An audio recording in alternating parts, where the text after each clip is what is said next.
AP శాసనమండలి సమావేశాలను live ద్వారా చూద్దాం. అది ఇంకా హామీ నెరవేరుస్తారా లేదా అది తేలుతుంది. అది ప్రజలు తర్వాత దానికి సమాధానం చెప్తారు. దానికి తర్వాత ఆ చర్చలకు వెళ్దాం. రెండో చర్చ దాంట్లోకి వెళ్ళొద్దు. 50 సంవత్సరాల తర్వాత పక్కన పెడదాం. 60 సంవత్సరాలు నిండిన వారికి ఏ ఒక్కరికైనా సరే ఈ ప్రభుత్వం వచ్చిన తర్వాత ఫ్యాక్టరీ ఇచ్చారా అది సూటుగా అడుగుతుంది.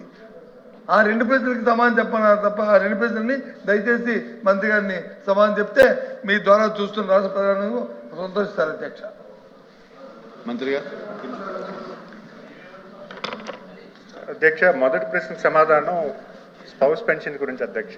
అంటే 2019 నుంచి మనం ఇచ్చామని చెప్తున్నారు అధ్యక్ష.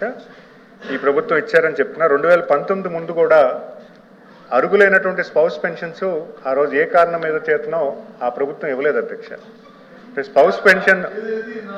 స్పౌస్ పెన్షన్ అనేది భర్త చనిపోతే లేదా అదే చెప్తున్నా అధ్యక్ష.